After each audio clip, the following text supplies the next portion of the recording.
المختلط بغينا ولا ما كرهناش حاضر عندنا في المجتمع المغربي بقوة. كان منحاصر في جنسيات معينة، لكن الآن إلى لاحظنا أنه ولا انفتح على باقي العالم. شنو هو الزواج المختلط؟ كيفاش خصنا نوثقوه؟ كيفاش خصنا نحميو نفسنا والطرف الآخر في حدوث النزاع؟ ثم كيفاش يمكن لنا يكون هذا الزواج قانوني أمام السلطات المغربية؟ معنا مشكورا الدكتور المهدي بالخضر، أستاذ باحث في العلوم الشرعية وأيضا عدل موثق بالسينافية الرباط. السلام عليكم أستاذ. وعليكم السلام ورحمة الله. أستاذ مرحبا. إذن لما كنقولوا الزواج المختلط شنو كنعنيو؟ بسم الله الرحمن الرحيم، والصلاة والسلام الأتمان الأكملان على سيد الأولين والآخرين وعلى آله وصحبه أجمعين. هو الزواج المختلط مباشرة ملي كنتكلموا على الزواج المختلط كيكون أحد طرفيه طرف مغربي وطرف آخر أجنبي. هذا ملي كنتكلموا بصفة عامة. يمكن تكون المرأة مغربية والطرف الآخر أجنبي، ولا العكس، أو لا يكون الطرف مثلا الزوج مغربي وتكون الزوجة يعني أجنبية. إذن واش محددينه على جميع الجنسيات القانون ولا كيطبق على جنسية دون جنسية؟ لا، هو بالنسبة للزواج المختلط يعني يعني الإنسان له الحرية في الزواج، سواء كان الشخص أنه سواء كان شخص مغربي مثلا الزوج مغربي وكان الزوجة مثلا من الدول العربية والدول الإسلامية، أو كان الزوج مغربي والزوجة هي مثلا من الدول غير الإسلامية مثلا تكون كتابية، لأنه شرط أنها تكون كتابية. لابد أن الزوجة تكون كتابية، وتكون كتابية أنها راح يعني لابد أنها تنتمي إلى ديانة من الديانات. إذن في هذا الطرف هذا، إذن بالنسبة للمدونة الآن راه محددة. إذن حتى بالنسبة للوثائق ملي تكلمنا المرة الأخرى على الزواج مغربي مع مغربية وتكلمنا مثلا على الزواج القصير، إذن شنو هي الوثائق؟ إذن حتى بالنسبة للزواج المختلط، غير هو في الزواج المختلط كاين واحد المسطرة طويلة شي شوية طويلة اللي فيها أطراف، لأن كتدخل فيها النيابة العامة كطرف. طيب حنا نشوفوا كيفاش كتم هذه العملية. غي لما غنهضروا على الزواج المختلط ما كيهمناش واش الجنس، لا ما كيهمناش الجنس هكاك، واش المراه مغربيه او الرجل المغربي. نعم. طيب شنو الشرط الاول اللي وضعته المدونه؟ حنا ملي كنتكلموا اولا اذا كان الزوج مغربي فالمساله اذا كتكون عاديه، مع ان اذا الزوجه كما قلت على ان الزوجه لابد انها تكون كتابيه. اول شرط انه تكون كتابيه. يعني كتابيه واش غتثبتها بالممارسه؟ لا هو كيكون وثيقه. لا كدير واحد الوثيقه، هو تصريح بالشرف انها كتصرح فيه بان الديانه اللي كدين بها هذه السيده هذه انها اما مسيحيه او غيرها. هو في الغالب كاين المسيحيين هما في الغالب لا احنا ناخذوا جميع الاشياء. اذا اسمح لي نعم غير باش نفهموا، ربما يبغي شي حد يتزوج بشي وحده خلال هذا الصيف الى غير ذلك في لقاء مع شي وحده، وحنا كنعرفوا المشكل ديال الاوراق اللي مطروح لنا بكثره في المغرب. هذا من الاشياء اللي كنعرفوا. اذا خص واحد تصريح بالشرف. فين كيدير هذا التصريح بالشرف؟ هو كتكتبوا مباشره باليد ديالها، حتى المصادقه ما تصدقش عليه، غير انما هذا يوضع ضمن الملف ملي كتكون الزوجه غير مسلمه. في الحاله اللي تكون فيها الزوجه غير مسلمه انها كتوضع واحد تصريح بالشرف كتصرح فيه بان السيده فلانه كذا والجنسيه ديالها، وتقر بان الديانه التي ادين بها هي كذا كتابيه. هي بمعنى كتقول مسيحيه،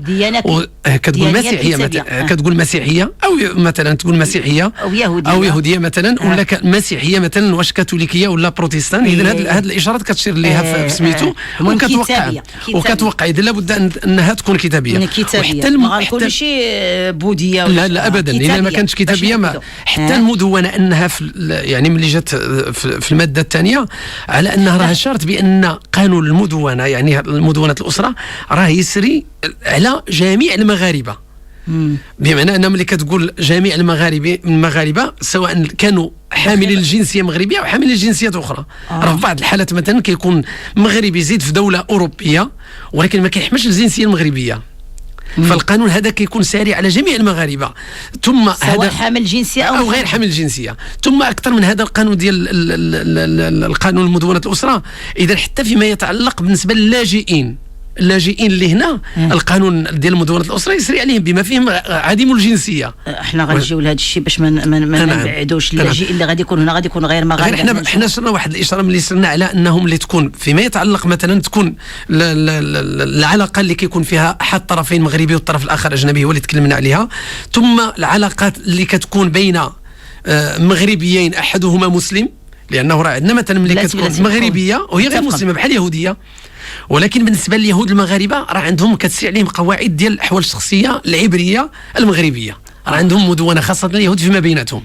نعم، هذه بالنسبه اليهود المغاربه حنا كنتكلموا دابا على المسلمين. اذا ملي كيدينوا بالديانه الاسلاميه الطرف اللي المغربي اللي غيتزوج هذيك المراه اللي غيتزوجها اذا كانت المراه اذا لابد ان تكون كتابيه، هذا الشرط باش نتكلموا عليه. بالنسبه للراجل اذا كان مثلا اجنبي فاول حاجه خصو يدير هو يكون عنده عقد اعتناق الاسلام. اعتناق الاسلام. اذا لابد، لانه ما يمكنش المغربيه ان سيدي نمشيو بشويه باش يفهموا الناس. اذا المراه خصها كتابيه، خصها تكون كتبتها والتزمت. كتبات ماشي شغل ما يهمنا. كثير من الناس كيسمعوا يقولوا كيكذبوا كيديروا هذاك الشيء بينهم الظاهر والله يتولى السرائر. هذا ما كان.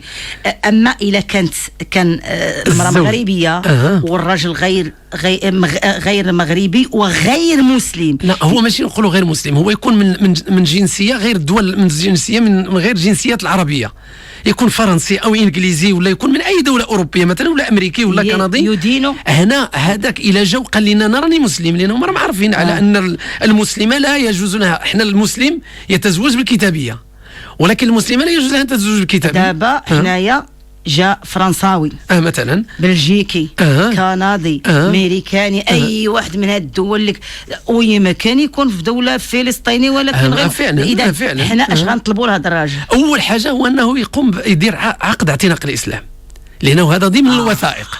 هذا ضمن الوثائق. واخا يكون جاي من دوله اسلاميه. اذا كان مصري، خدينا مصري تماما. المصري فيها القبطي وفيها تماما. واش كنطلبوا اذا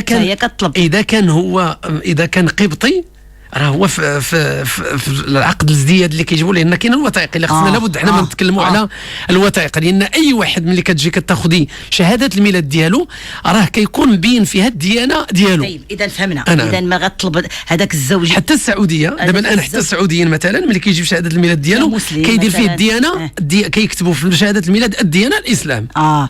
اذا من الوثائق هذا عقد الازدياد يكون فيه شنو كيدين او لا هو ملي كيكون مثلا عنده اسم ديالو بحال دابا الناس ديال لبنان راه فيهم مسلمين وفيهم غير مسلمين. ملي كيجي لبناني كيكون عنده اسم غير عربي، كيكون عنده جوزيف ولا يكون عنده اي اسم.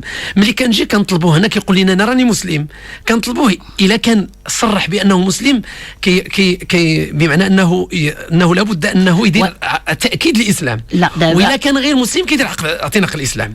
لا دابا حنايا جا عندنا واحد باش نفهموا من لبنان، يمكن سميتو كاع اسم راه كاين اسماء دابا مسلم ولا غير مسلم، لكن الاصول ديالو هي اذا راه كاين واحد عقد ازدياد اللي قلتي لي كيجيو به كيديروا فيه الديانه. طيب الشرط الاول انه يعتنق الاسلام. كيفاش خصو يعتنق الاسلام؟ هو ملي كيجي مثلا عند اي مكتب التوثيق العدلي مثلا فين يمشي للمكتب ديال العدول. نعم. اذا كيمشي بالنسبه ملي كيجي عند العدل اول حاجه راه كيطلبوا بانه ماشي كيمشي لدار القاضي، لا كيمشي للمكتب العدلي. كيمشي للمكتب العدلي كيطلب منهم اول حاجه بانه غيصوب عقد الاسلام. وملي كيصوب عقد الاسلام انه اول حاجه انه لابد كنقول له يمشي يغتسل، لان الدخول الاسلام لابد من الغسل. الشروط ديالهم وثم كيدلي بالجواز السفر ديالو. ما علينا حنا غنجيو لهذا الشيء. وكيجي امام العدلين وكيعلن الاسلام ديالو. لانه ملي كتجي تسولو كتكلم معاه لابد انك تشير لما كيعتنق الاسلام بالشهادتين اذا دخل في الاسلام لا يهمنا يكون مواظب على الاسلام ولا هذاك الشيء. اذا هنا كتكتب ليه واحد الورقه، هذيك وثيقه الاسلام هي ضمن الملف ديال الوثائق اللي غادي يجمعها من اجل الزواج المختلط. واش ضروري يبدل الاسم ديالو؟ لا ماشي بالضروره. هذا الشيء اللي كنشوفو غير بغاو. هو في الوثائق ديالو غتبقى كما هي. لكن في عقد الزواج ملي كيصوب ديك وثيقه الاسلام انه يشار فيها الى انه اختار لاسلامه اسم كذا ولا بغى يحتفظ على سميتو. لا هو لا تغير اسمه. غير هذا في العقد ديال اعتناق الاسلام هو كيقول هو اختار واحد الاسم اللي هو الاسم اسلامي. وحتى في عقد الزواج انك بمعنى انه يكتب جوزيف لا الاسم ديالو كيتكتب الاسم ديالو كما هو الاسم ديالو اللي هو مثبوت في الوثائق الرسميه ديال البلاد. ويقول اختار ومن بعد انه كيقول على انه ديانته مسلم واختار لاسلامه كذا حسب عقد الاسلام، لان ذاك عقد الاسلام خص لابد من اذا هذوك الوثائق غادي يجيو غادي يكون فيهم ذاك الاسم الحقيقي ديالو باش ديالو الوثائق وتبقى لا يغير لا جواز السفر ولا تغير لا بطاقه ولا اي شيء. طيب بالنسبه للمراه فقط انك تثبت بانها كتابيه، ولا بغات تغير الاسم حتى هي كتبت ولا تغير الاسم اختارت. كاين مثلا بعض الاجنبيات اللي كتجي كتقول لك انا ما غنديرش سميتو، ما غنديرش تصريح بالشرف، انا باغي نعتنق الاسلام. انا تزوجت مسلم، انا باغي نعتنق الاسلام. هذا شكل اخر، اختيار. في البدايه ما كتبغيش هي دير تصريح بالشرف على ان على الديانه، كتقول لك انا باغي ندخل الاسلام. وملي كتدخل الاسلام كتنجز هي وثيقه ديال اعتناق الاسلام وتدفع الوثيقه من ضمن الوثائق على اساس انها راها مسلمه. طيب حتى العقد ملي يتكتب الديانه ديالها مسلمه. طيب نذكروا برقم الهاتفي 05 37 70 59 39. حديثنا اليوم حول الزواج المختلط. إذا هنا فهمنا شنو خصو يكون. أول حاجة هي هذه اعتناق الإسلام. هذا ملي كنتكلموا على واحد الطرف اللي هو طرف الزوج أنه غير يعني من دول غير الدول الإسلامية، أنه ينتمي لدولة أخرى إذا كان مسلم. وفي بعض الحالات هذه بعض المحاكم كيطلبوا أنه في بعض الحالات إذا كان مغربي وهو يعيش، وإن كان هذه المسألة هذه بعض المحاكم ما لكن كيطلبوا إذا كان عنده جنسية لأنه بغى يتزوج، ولكن يتزوج بمعنى أنه بالجنسية ديالو على انه فرنسي او اسباني او كندي او امريكي، ولكن هو هذه الحاله هو الاصول ديالو مغربيه، الاصول ديالو مغربيه وغير مثلا وغير مغربيه. لان ممكن الاصل ديالو الجزائري، يمكن الاصل ديالو تونسي ليبي، يكون مثلا من دوله اخرى، ولكن هو محتاج الجنسيه ديالو لا يحمل الجنسيه البلد الاصلي، يحمل الجنسيه البلد اللي هو اتي منه. في هذه الحاله هذه كنطلبوا منه على اساس انه يدير تاكيد الاسلام. يدير تاكيد الاسلام. فين كيدير تاكيد الاسلام؟ نفس بحال اعتناق الاسلام، نفس الوثيقه عند العدول. نعم عند العدول. وهنا كيبين فيها غير في هذيك الحاله الاولى عقد اعتناق الاسلام انه كيشهد على انه دخل الاسلام في ديك الفتره، ولكن في تأكيد الإسلام أنه يثبت أمام على أنه كان يمارس الشعائر الإسلامية من صلاة وزكاة وصوم إلى آخره، هذه مدة إلى آخره. نعم. إذن هنا كيدار له تأكيد الإسلام. دابا هنا منين كنديروا هذا الشيء صافي حنا كنتكلموا على تأكيد الإسلام، هذا وثيقة من الوثائق. لا مزيان. أما بالنسبة للوثائق ديال الأجنبية حنا غنشوفوا لأنه وثائق طويلة، لأن لابد من شرحها باش يعرف الناس أصلا. حنا غناخذوا دابا هادو فهمناهم. حنا ملي كنتكلموا على طرف خاصة في هذه المسألة هذه تكلمنا على طرف أنه غير مغربي والزوجة هي اللي مغربية، ويكون الزوج بمعنى أنه غير مسلم، أنه جاء الأصول ديالو من دول أوروبية ولا أمريكية ولا أي جنسية أخرى، أو أن الزوجة تنتمي مثلا إلى الدول الأوروبية أو غيرها من الدول الغربية، ولكن عندها ديانة غير ديانة الإسلام، أنها لابد من توضع واحد التصريح بالشرف بأن الديانة التي تدين بها أنها ديانة كتابية، إما مسيحية أو غيرها إلى آخره. إذن هذو البدايات. حنا ملي كتجي في البداية الآن مثلا كل دولة من الدول عندها واحد النظام ديالها خاص في الزواج طبعا، لانه ما يمكنش مثلا يجي فرنسي وغيجي يتلقى بمغربيه ويتزوج هو كذا. اذا لابد انه كيلجا للقنصليه ولا السفاره ديال البلد ديالو في المدينه اللي هو فيها.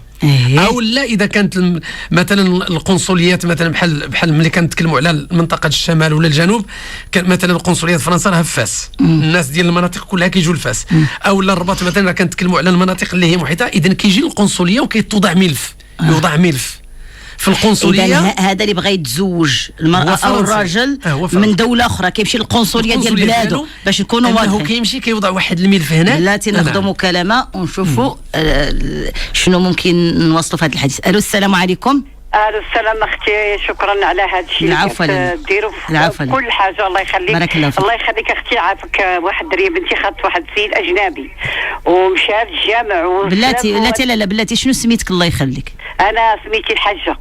لا الحجه منين؟ من فرنسا. مرحبا. لا ربي يخليك. واخا بنتك واش زايده في فرنسا كل شيء؟ ايه زايده في فرنسا وخدت واحد السيد اجنبي. كيفاش اجنبي؟ من دوك الكحلين افريقي. ما لا الدول الافريقيه. نعم الدول الافريقيه. عنده الديانه ديالو الاسلام ولا غير الاسلام؟ لا غير اسلام. ودابا حبيبتي مشى للجامع وسلم، وكيسمي وليداتهم سميه عربيه، ولكن هو بقى عنده ديك السميه. شوف لاله الزواج فرنساوي، ما داروش الزواج مغربي. داروا مغربي. طيب اذا شنو التساؤل ديالك؟ حيت دابا حنا كنهضروا على اللي بغى يدير الكاغيط مغربي العقد. دابا واش يقدر يدير كاغيط مغربي؟ علاش لا، حنا هذا الشيء علاش كنهضروا اليوم. وعلى الاسم، انا على الاسم ديالو باقي الاسم ديالو هو. دابا انت عندك الاشكاليه غير في الاسم وعلى هذا الشيء اللي كدوي عليه، على واش يقدر يدير كاغيط مغربي. اي هو مسلم يمارس الى ذلك. وكيصوم بنتي وكل شيء، ما نقولش لك، ولكن هو دابا باقي عنده السميه، وانا سمعتكم كدويو على كاغيط ما كاغيط، بغيت نعرف هذا الشيء. واخا الحاجه غتسمعي معنا، لان دابا حنا كنتكلموا اعزائي المستمعين على الزواج المختلط، ولكن بغينا نوثقوه بوثيقه مغربيه، بعقد زواج مغربي ماشي ديال. طيب اذا السيده الحاجه قالت لك ان بنتها مزوجه دايره كاغيط فرنساوي، حيت هي عندها الجنسيه فرنسيه، مزوجه بواحد مشى للجامع سلم، ولكن مازال عنده كل شيء الاسم. لا هو حنا راه تكلمنا، لان هي كتكلم على البنت ديالها على انها مغربيه. البنت ديالها مغربيه، واخا تكون عندها جنسيه فرنسيه، الجنسيه المغربيه لا تسقط. اذا هي الجنسيه، هي دابا الان باش لانه الوليدات ديالها ملي غيزيدوا راه عندهم الحق انهم ياخذوا الجنسيه المغربيه. وباش ياخذوا الجنسيه ديالهم خص هذاك العقد اللي صوبوه في لاميري هناك، خصهم يجوا هنا ويديروا تدييل، غيديروا واحد التدييل ديال داك الزواج الاجنبي باش يولي الزواج هذاك معترف به في المغرب. لانه هنا دابا حنا راه تكلمنا المره الاخرى على بلاتي هذا التدييل حنا غنرجعوا ليه من بعد باش ما ندخلوش نوسعوا. اذا خصها توثق الزواج المغربي ديالها، تصاوبوا هنا تجيب الوثائق ديالها، حنا غنقولوا من بلاتي، ثم ان باش يمكن وليداتها يكون عندهم الحق انهم ياخذوا الجنسيه. اما دابا هي بالنسبه راه عندها زواج فرنسي، زواج فرنسي حتى الزواج الفرنسي هما راه بالنسبه لهم، راه حنا تكلمنا الاسبوع الاخر ملي تكلم علينا سولنا السيد، راه صرنا اشاره غير، انما حنا بالنسبه لهذا اللي كيسمعنا الاول مره ما نعاودش، حنا دابا غير هاد بالنسبه للحاله هذه اللي كنتكلموا عليها، فالحاله انها تاخذ دوك الوريقات، داك الزواج اللي مصوبه، داك الكاغيط اللي مصوب، الكاغيط اللي صوبت هنا في فرنسا، كتجيب مثلا الا جات في الصيف راه كتجي لهنا تجي للرباط ولا تجي لاي المدينه ديالها فيها، وكتاخذ العقد الازدياد ديال هذه الوثائق الرسميه ديالها وديال الزوج، وكتجي تدفع ذاك الزواج في قضاء الاسره، وكيتعمل له واحد تدييل الزواج، تدييل العقد زواج بالصيغه التنفيذيه، وكيولي ذاك عقد الزواج انه ساري المفعول ديالو في المغرب، كيولي معترف به، كيولي ذاك الزواج راه مغربي. يعني الوليدات ديالها من بعد الا طلبت لهم الجنسيه راه عندها كياخذوها، الاجراءات ديالها كلها راه كاينه. واخا هذا الزواج صوبته فيما يتعلق بالاسم ديالو، الاسم هذا حتى بالنسبه لشروط الزواج غير وارد. هنا لا يطلب انه الانسان يغير الاسم ديالو، حتى ولو فعلا حتى حنا كنديروا غير في الشكليه تغيير الاسم الى الاسم هذا، طيب. ولكن كتبقى المعلومات ديالو والهويه ديالو كما هي، فلو يبقى الاسم غير سميتو راه ماشي مشكل. بغينا ناخذوا الحيطه والحذر في الزواج. نعم. ملي كنبغيو نتزوجوا بصفه عامه خصنا ناخذوا نعتبروه ميثاق غليظ، وناخذوا الخطوره ديالو، راه خطير، ماشي اي حاجه الزواج راه. نعم استاذ، احنا سواء مختلط ولا غير مختلط. احنا ملي تكلمنا في البدايه قلنا على انه اذا كان طرف اجنبي سواء كانت امراه، اسمح لي، هذه السيده ممكن دير هذا الشيء في القنصليه ولا ضروري؟ لا خصها ديروه هنا في المغرب، باش لان ديروه هنا في المغرب. في المغرب نعم. يعني منين تجي في العطله ومهما طال الوقت ممكن ديروا، ما كاين مشكل، واخا يكون فات الزواج عليه 10 سنين ولا 12، ما كاين مشكل. طيب. لانه ملي هي خصها تصاوبوا في المغرب، تماما، في محكمه شرعيه. تماما. طيب.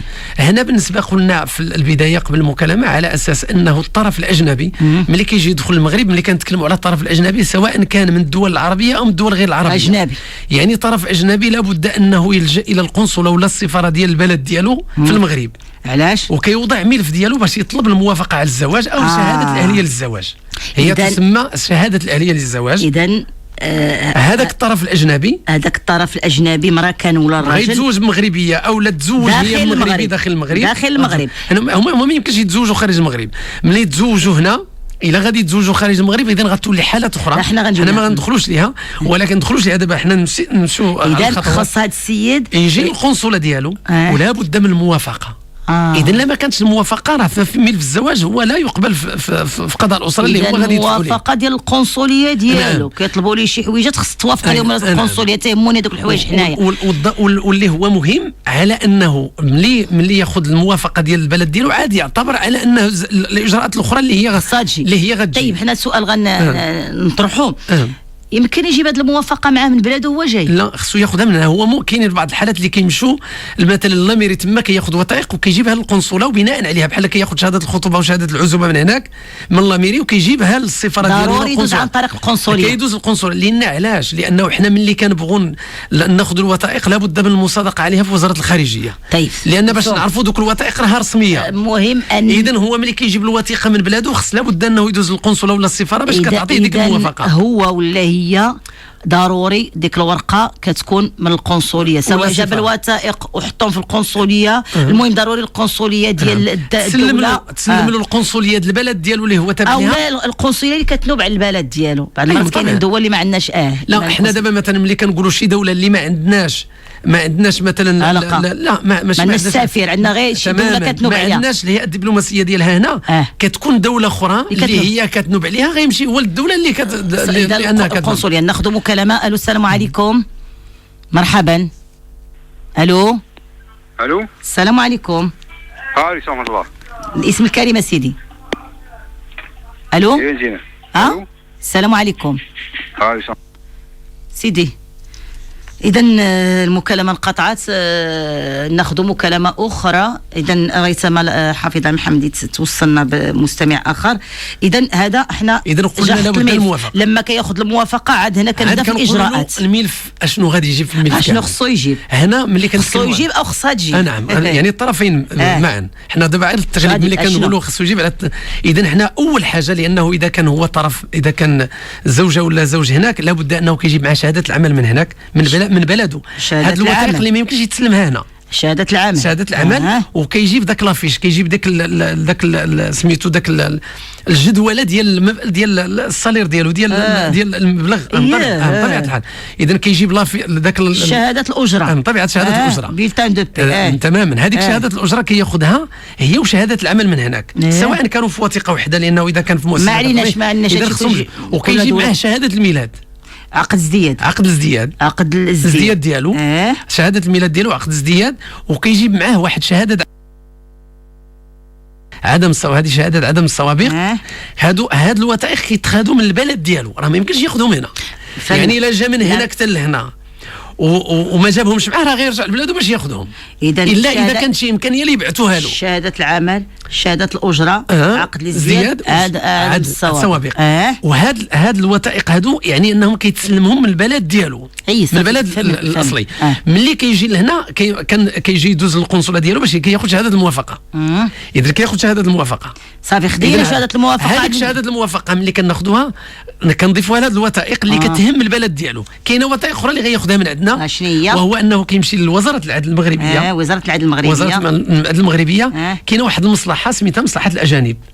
هذه مصلحه خاصه في وزاره العدل مصلحه الاجانب.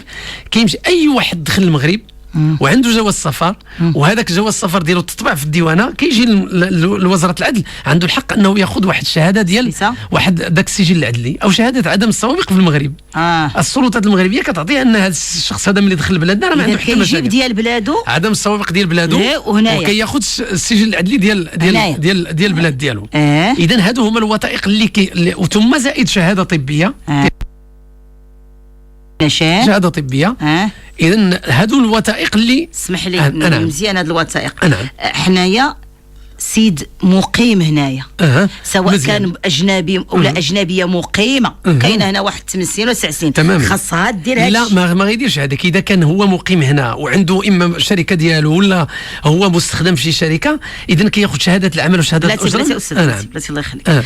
دابا هادو كنقولوا على شي واحد جاي واحد ولا وحده واتصل بشي حد هنايا وبغى يتزوج. تماما. هاد الوثائق فيها شهاده العامه اولا واحد الملف يوضعوا نرجعوا في القنصليه لما ياخذ الموافقه، ضروري الموافقه، يمكن ياخذ الرفض. نعم. يمكن ياخذ الرفض. لا هو في الغالب كتعطى له غنديروه، لان كاين بعض الدول مثلا اللي هي ترفض له ما تسلمش له، خاصه دول الخليج كتكون عندهم شي تنظيمات وشي حالات اللي كثير من الحالات انهم كيرفضوا. نعم. اذا خصو لما ياخذ هذه الموافقه، إلا كان الرفض راه ما عندنا ما نديرو، ما غنزيدوش لقدام. إلا كان الموافقة خصو يكون معاه شهادة العمل من البلاد اللي هو مقيم فيها ولا اللي هي مقيمة فيها، شهادة الأجرة، عقد الازدياد، عدم السوابق. هذا جاي عطله، جاي غايدو شي جاي الزواج مباشره، لا يهمنا الزواج مباشره ما كاين. نعم. ثم كيمشي لوزاره العدل، هو بمجرد ما كيدخل ياك تماما الجواز السفر ديالو كيتطبع، خاصو يمشي لواحد المصلحه سميتها مصلحه الاجانب، يجيب واحد السجل عدلي كيعطوا له، كيطلبوا في الصباح وكيعطوا له ثم شهاده طبيه. حنا كنعرفوا كيمشي عند اي طبيب هنايا. نعم. اذا هادو كنهضروا الطرف اللي يجي من على برا. تماما. طيب ناخذ مكالمه، ناخذ مكالمه حيت كنبغي التأني باش توصل للمعلومه. فكره ان شاء الله. الو السلام عليكم. السلام عليكم لاله. الاسم الكريم سيدي. القصري الحسن. نعم منين السي القصري؟ من سلا. نعم سيدي. عندي واحد الاستاذ، عندي واحد البنت ديالي تزوج بها واحد السيد مدريد. لا دابا بلاتي سيدي، بنتك هنايا؟ لا دابا مشات للصبليون. لا منين تزوج بها هنايا في المغرب؟ ضرب الكاغيط هنا وتاخذ الموافقه ديال من مدريد ثاني هنايا، لان تطلبات من الاجراءات تقريبا شي عام. وهنايا سلم، وهو عنده ديك سميتو ديك الشهاده ديال الاسلام دايرها ليه، قال لك 3 سنين، وانا دوز عندنا عام، هي تقريبا 4 سنين. ما عنديش تزوج صوب الوثائق يعني عنده. نعم صوب الوثائق دار الكاغيط، دار كلشي، الوثائق ديالو كلشي، ما لقيناش معاه مشكل في الاجراءات ديال المهر وداك الروينه واللي ايوا. دابا انت مشيتي للمهر. لا انا جايك لواحد السؤال. واخا اجي نقول لك المهر، اسمعني بلاتي الله يخليك، المهر راه غير شي حاجه جاب يعني في الاسلام كيف ما بغات تكون، وحنا كنفكروا في ذاك المهور الغاليه، هادشي علاش خلينا الشباب ديالنا مساكن ضايع. نعم. انا جايك لواحد المشكل، يعني جا هذا وكيمشي معايا للجامع ويصدق على الناس المساكن الى اخره. ايوا. المهم الخلاصه القول، المهم مشات البنت. شحال ديما مشات؟ تقريبا دابا شهرين. مجرد ما ضرب الكاغيط يعني تسيف علينا، ولا يعني كيتجرأ مع البنت، ولا يغوت، ومشى دوزو شهر العسل في اكادير، متدابز معاه في اكادير. ايوا. ولا بغى يدير معاه شي حوايج خارج. ما عليناش. دابا هاد الايام ضرب علينا بحال اللي حس بها حامله، وناض ضربها وداك الشيء، وناضت البنت ديالي، ولينا كنتعاملوا معاها في الانترنيت، يعني كنشوفوها. ما عليناش. ما شنو السؤال ديالك سيدي؟ انا نجيك للسؤال. ودابا عيطت للبوليس، جاو هو اعتقلوه، وقفوا معاه الحمد لله الوجوه تما بمترجمه مغربيه واحد. يا دابا وصلنا دات كل شيء تما القانون، اذا السيد في السجن وهي في الدار، شنو التساؤل؟ انا بغيت شي تدخل هكذا، الا كان ممكن الاستاذ الخارجيه، الله يخليك نصيفط لك ميساج نمشي لعند البنت ديالي وسيدي. لا ما لا المغرب حتى هي تعاوننا. لا سيدي شوف دابا البنت بقات يعني تمايا. شوف سيدي انا متفق. شوف انا انا قلبي مع بنتك، دعواتنا يفك ربي حالها على خير، هذا هو اللي غنطلبوا ليها. ثم اسمع بلاتي، وخليني نقول لك اسمعني الله يخليك. راه هنا فاش كنقولوا 100 تخميمه وتخميمه وضربه بالمقص. حيت بعض المرات راه كما كيقول المثل المغربي، واسمح لي، كنشوفوا الربيع ولكن ما كنشوفوش ديك الحفله بعد الربيع. دابا هناك مشكل قايمه به السلطات تما، وانها اعتقل، لكن اشنو غدير ليها انت؟ حنا البرنامج ديالنا ما كيدخلش باش يعطي فيزا ولا يعطي شي حاجه، باش يعطي شي فيزا وبلاش تمشي عند بنتك. حنا برنامجنا كيوضح شنو خصو يكون، وان كما قلت ميثاق غليظ، وما نتغروش بالمظاهر كثيره. خصنا نفكروا في الزواج، سواء كان مختلط ولا غير مختلط، راه ممكن يوقع حتى غير مختلط. هنا خصنا نفكروا. الحمد لله انها عندها وثائق، والحمد لله انها قدرت انها تثبت الضرر، ولكن واش غتقدر تعيش؟ واش غتستمر؟ واش عندها القدرات الثقافيه ديال اللغه الى غير ذلك باش يمكن لها تسير تما؟ كيفاش غتعيش؟ راه مشكله، هذه المشكله الكبيره. نتمنوا ان ربي يسهل. ثم حنا ما يمكنناش ندخلوا باش تمشي لوزاره الخارجيه، حنا كنعطيو مواضيع. اذا استاذ ذكرنا هناك مكالمه. اذا بعد قليل ناخذوها. اذا بالنسبه للاجنبي اللي قلنا مقيم هنا، مقيم عنده الشركه ديالو، عنده شنو خصو يدير هنا؟ ملي كيكون هنا بالنسبه لشهاده العمل راه غياخذ شهاده العمل، هناك كيتعفى من شهاده الميلاد ديالو، لابد ما ياخذها من بلاده. هي ما علينا شهاده الميلاد غتبقى هي الوثيقه اللي يمكن يطلبها، اما حتى شهاده عدم السوابق لان كتكون عنده شهاده الاقامه في المغرب خصو يجيبها من وزاره لا غيجيبها غيمشي لاي مقاطعه الامن اللي هي كيسكن تابع ليها، كيعطوه داك لافيش اونتروبروميتريك او كيعطوه ديك الشهاده ديال لانها، وثم كيمشي لوزاره العدل كياخذ حتى هو السجل العدلي. اذا هذا دابا هذاك ملي كيكون مقيم في المغرب يعني تقريبا الوثائق اللي غياخذ من تماك يلاه شهاده الميلاد والموافقه خصو يمشي حتى هو للقنصليه. وفي اغلب الحالات ملي كيكون الزواج المختلط كيكون الطرف مقيم في المغرب على انها كتكون مثلا المسطره كتكون ميسره يعني بواحد الطريقه يعني انه يمكن ولكن حتى هو خصو يدوز دابا المسطره غير ميسره، لابد عن طرف اجنبي لابد من موافقه البلد ديالو للزواج. غير هو شهاده العمل تياخذها من هنا، شهاده الأجرة ياخذها من هنا، السوابق من هنا الى عقد الزياد الى عقد الزياد انه كيطلبوا من هناك، ولكن كيحط ذاك الملف عند القنصليه. اذا كتجي المساله ديال الزوجه، اذا الزوجه الزوج جمع هاد الوثائق ديالو، اذا الزوجه كتجمع جميع الوثائق. اسمح لي هنا راه كنهضروا على الزوج او الزوجه الطرف الاجنبي، لكن كنتكلموا على الطرف المغربي. اذا الملف راه ما كيتوضعش فيه غير هاد الوثائق الاجنبي. واخا حنا غنشوفوا السؤال ثم نشوفوا الوثائق اللي كتضاف للملف. الو السلام عليكم. الو السلام عليكم. وعليكم السلام ورحمه الله. الله يخليك سمعني من التليفون وقطع الراديو، الله يخليك باش يوصلنا نعم سيدي. شكرا استاذ، تنشكركم على هذه المواضيع. نعم سيدي، تنشكروا الدكتور اللي معك. نعم الله يجازيك بخير. بالنسبه لهذا الاجنبي هذا لنفرض جاب جميع الوثائق وجاب المسائل ديالو، هو اجنبي وتقدم للجواز، اش تقول الناحيه الشرعيه في هذه القضيه ديال الختانه؟ واش ما كاينش شي بند اللي تيفرض عليه انه طيب سيدي يكون مختن باش نتفاداو هذا المشكل ديال المشاكل الزوجيه؟ هذا هو السؤال، المشاكل الجنسيه. طيب لا واش هذا هو السؤال اللي عندك سيدي؟ هذا هو السؤال. طيب الله يجزيك بخير. طيب واخا سيدي نواصلوا اذا ونرجعوا لهذا السؤال من بعد في الوثائق ونشوفوا شنو كيطلبوا ليه. اذا شهاده الاسلام راه ضروريه، الاعتراف بانها كتابيه المراه ضروريه الى غير ذلك. واش الشهاده الطبيه تثبت الختان؟ لا الختان هو ما عنده علاقه ما عنده علاقه بالزواج. طيب باش نكونوا مهنيين من هذا وحتى من الناحيه الشرعيه لانه ما كيفرضش انه اذا ما كاينه حتى وثيقه تثبت هذه الاشياء كامله.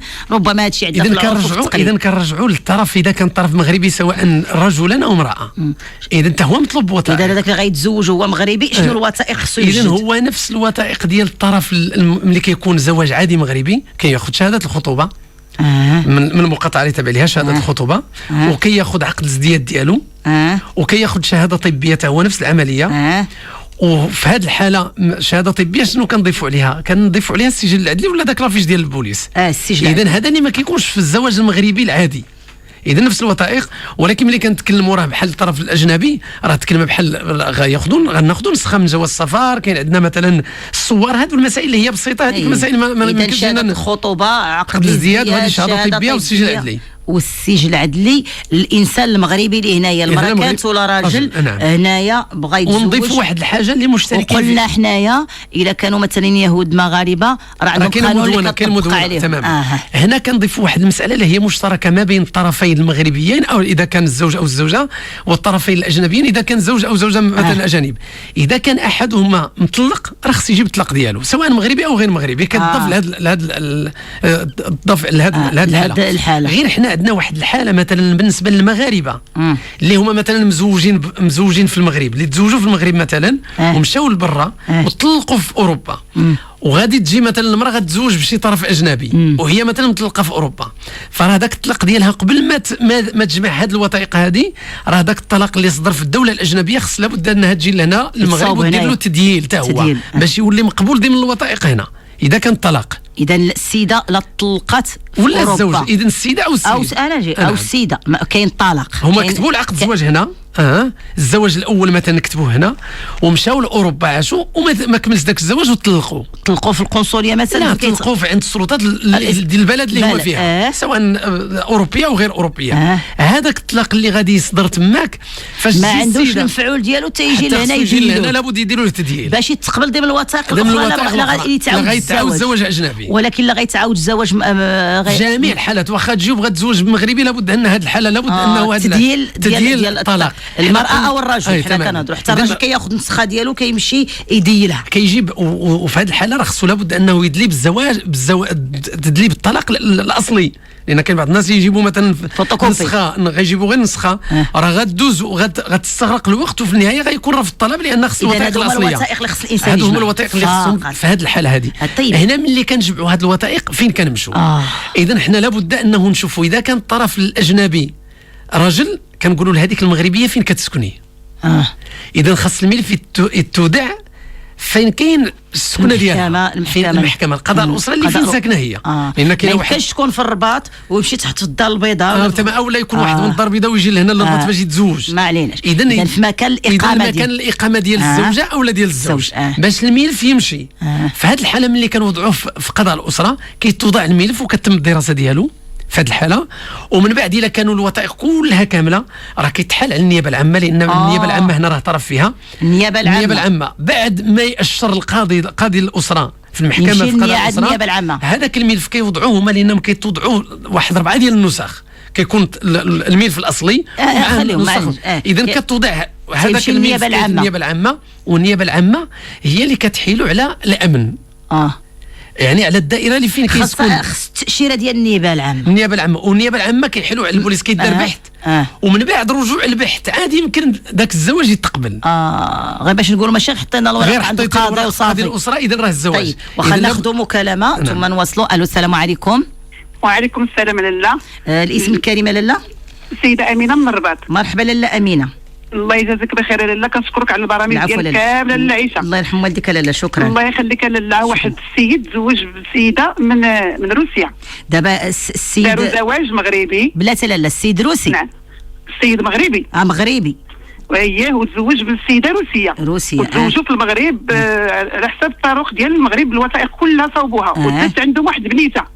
دابا المشكل اللي لقينا البنيته تسجلت في المقاطعه، ولكن باش يصوب الحاله المدنيه قالوا له سير جيب نسخه كامله لهذه السيده هذه.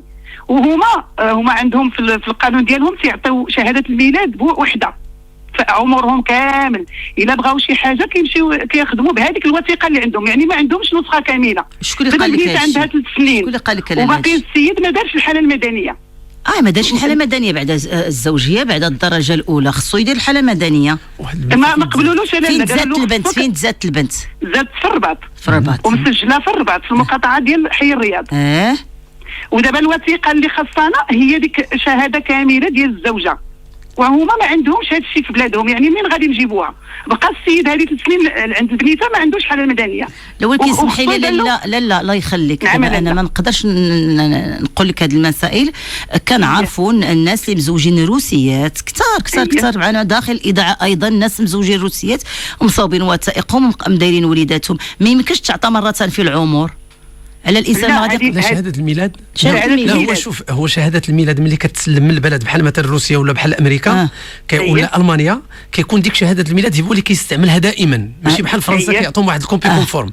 هاد الشهاده هذه هي اللي غتدلي بها المقاطعه. فينا هي اذا كان هاد السيد اللي هو ضابط الحاله المدنيه ما فهمش راه ممكن تنتقل للدرجه الاخرى. شنو هي؟ لا ممكن انها تشوف ضابط الحاله المدنيه لما فهمش غتشوف اما تشوف الباشا ولا تشوف القيد الى اخره، انما ما يمكنش يطلب ليها واحد الوثيقه اللي هي غير موجوده.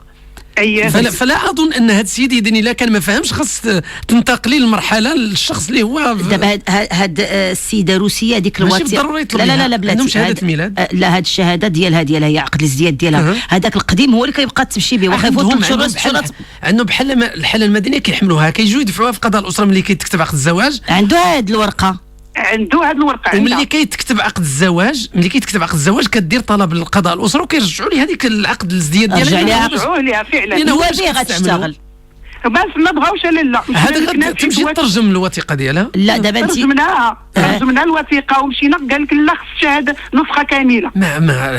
لا مشيتي غير عند ضابط الحاله المدنيه ولا عند من مشيتي؟ ضابط الحاله المدنيه، واتصلنا بالناس اللي في المقاطعه كاملين قالوا لنا ضروري من ديك شهاده كامله نسخه كامله. واش نمشيو لهذا المكتب اللي نسولوا السيد اللي معك لا واش يمكن نمشيو لذاك المكتب اللي قالنا في وزاره العدل؟ لا وزاره الزواج لا ما هي المرحله انتم المقاطعه راه ممكن تمشوا انتم سجلتوها في اي مقاطعه ديال حي الرياض. شتو القايد تما؟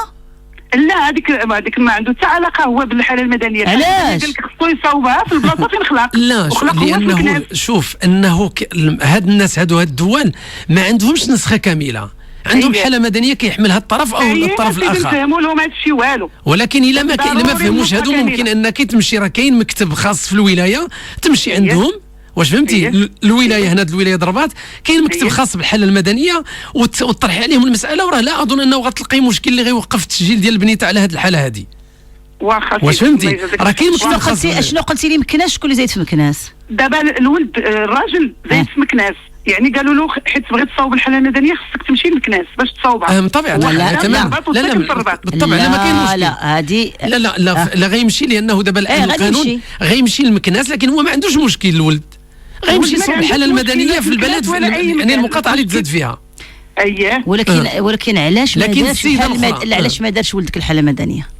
لان هذه الوثيقه ديال المراه ما عندهاش. لا دابا انت بغيتي تسجلي البنت. لا ما تسجليش لا بحي الرياض. لا ولكن دابا انت فين عندك المشكل؟ بلا سمح لي. الدفتر بالحاله المدنيه الدفتر. حيت فعلا الدفتر الحاله المدنيه كيدار في المحل ديال الزديات. لكن المشكل هو اللي كتقول على المشكل. دابا هي انت قلتي علاش غادي يمشي لمكناس ياك؟ لا حنا نمشيو لمكناس ما كاين مشكل، غير الا كانت تسهيلات من طرف الرباط مثلا نمشيو مثلا المحكمه. لا علاش الرباط؟ غتمشي للعمل مكناس ماشي الرباط. حتى مكناس فيهم انا نسحب لي هنا السيد كاين في الرباط. لا مشيتي لمكناس غتمشي للعمل كاين مكتب الحاله المدنيه. شوف لا خصك تلتحقي دابا اللي وصلنا ليه هو انك تلتحقي بمكناس، خص دار الحاله المدنيه في مكناس عاد تجيو تسجلوا في الرباط. لا هذا المشكل ما عندناش ديال التسجيل، المشكل في تكوين ملف في مكناس ليس في الرباط. اذا بالنسبه للناس ديال مكناس هما اللي طلبوا. لا الناس ديال مكناس هما اللي طلبوا نسخه كامله الزوجه. اذا هذوك الناس بالنسبه للزوجه ما عندهمش نسخه كامله، عندهم واحد الوثيقه. هذيك الوثيقه راه هي اللي كتثبت العمليه. هذاك السيد ما فهمش غتشوفي المكتب الحاله المدنيه في العمل. طيب مدينه مكناس خصو يمشي لانه كاين مكتب الحاله المدنيه اللي كاين على المقاطعات كلهم. اذا كان مشكل فيها تمشي للمكتب في الولايه. ويطلع لنا. لا اظن ان هذا هو المشكل اللي غادي يمنع. طيب ناخذ من اجازه افتتاح الحاله المدنيه. ناخذ مكالمه اخرى. الو السلام عليكم. اذا خصنا تسهيل هذا الشيء يعني. هو انا ما اظن. لا هو المواطن في بعض الحالات انه ما كيخطوش الخطوات ديال المسطره اللي خصها تمشي ليها. هنا دابا ربما لانه دابا الان اي مواطن مثلا غيصوب الحاله المدنيه تزوج هنا وغيصوب الحاله المدنيه خص يصوبها في المقاطعه ديال محل الميلاد ديالو. محل الميلاد ديالو في اي يعني كاين. وهذه من المسائل اللي طرحت فيها نوع من الاشكال، لان حنا كنطرحوا بعض الجنود المغاربه ولا بعض الضباط اللي هما كيكونوا مثلا في الاقاليم ديالنا الجنوبيه، وكتكون المراه ديالو التحقت به تما واحد الفتره معينه وتمت الولاده في العيون ولا مثلا في اي مدينه من المدن الجنوبيه، ومن بعد هو كيخرج من العيون ما عنده حتى علاقه بها، جا التحق مثلا بمكناس ولا بفاش ولا بوجده، وهذاك كيبقى ذاك الولد اللي تزاد تما دائما مرهون بديك المكتبه الحاله المدنيه ديال المنطقه، يعني المنطقه اللي تزاد فيها.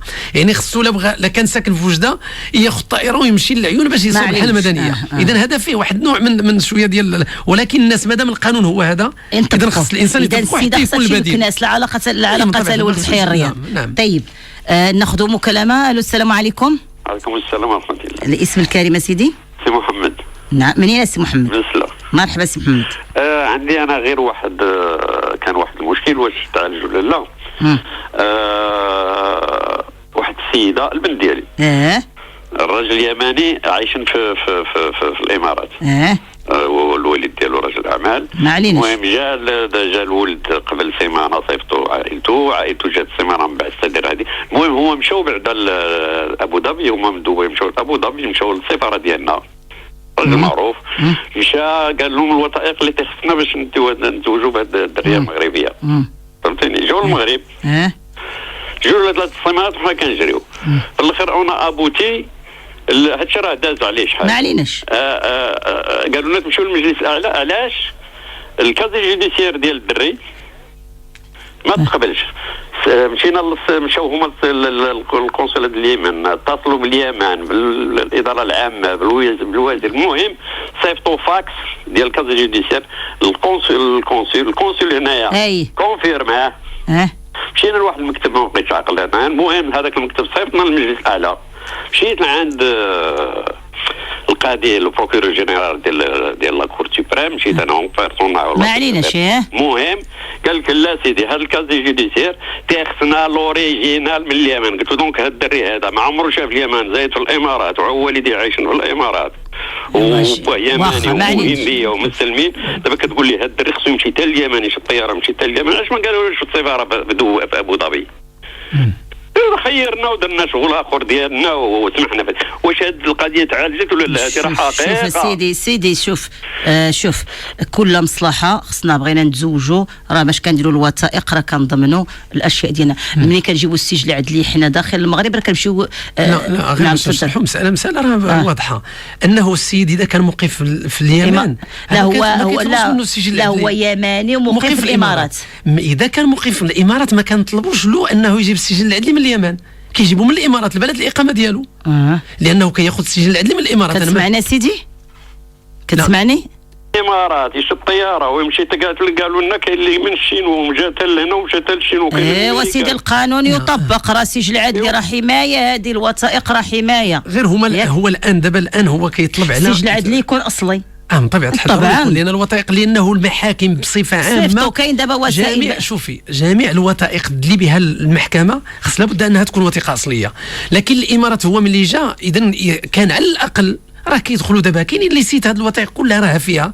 يرجع غير الهيئه الوطنيه مثلا بالنسبه للهيئه الوطنيه العدول يرجع ويلقى الوثائق كلها. شوف حنا الحاله دابا هو الان كيقول لك درنا هو قال لك على صيفطوا ليه بالفاكس. لا ما غير مقبول. غير مقبول. رسميه وثائق اصليه. حنا دابا الان لا هو كيتكلم على العلاج انه الان الا تزوجوا مثلا في الامارات راه كيجوا كما قلنا يديروا تدييل ديال الزواج هنا واللي مقبول في المغرب. ما كاينش. شوف كاين قوانين خصها تطبق باش يكونوا واضحين. القوانين هو راه لحمايه الطرف المغربي. نعم. لان هذا جيب لنا السجل العدلي طالبوا رسمي يعني ماشي بالفاكس ولا ماشي نسخه. نجيبوا سيدي الوثائق ونخرجوا من باب وثائق. ماشي حيت دخلت عند وزير العداله غادي يعطيني حيت انايا. دابا هذا هو الاسلوب اللي حنا كنتعاملوا في علاقتنا. ولا مشيت شفت نشوف المدير ونشوف الوزير ولكن نجيب الوثائق الحقيقيه ديالي راه حمايه. لان حتى دابا هاد الوثائق هادو باش نشيروا واحد الاصرار مثلا الموافقه ديال الزواج اللي كتخاد من القنصليات والسفارات الاجنبيه. جميع الموافقات اللي ياخذوها وجميع الوثائق اللي كتخاد من القنصليه. لان في بعض الدول مثلا هنا العربيه وبعض الدول مثلا الاجنبيه كيعطوا شهاده الميلاد كتعطيها القنصليه. إلا أعطاتها القنصلية أي وثيقة سلمتها القنصلية ديال البلد اللي هنا في المغرب لابد من المصادقة عليها في وزارة الخارجية. نعم. يعني أي وثيقة ناخذها من أي سفارة أو قنصلية داخل المغرب باش تكون مقبولة في الملف خاص لابد من المصادقة عليها في وزارة الخارجية المغربية. نعم. لأن وزارة الخارجية هذاك السيد اللي ممثل ديك الوثيقة جميع الدبلوماسيين عندهم لا سيناتور ديالهم. ثم مسألة أخرى جميع الوثائق اللي هي بلغات أجنبية أخرى خصها تترجم الى اللغه العربيه ما عدا الفرنسيه. لان كاين بعض الناس كيمشيو يكلفوا نفوسهم لا جميع ما عدا الفرنسيه ما يترجموش الوثائق.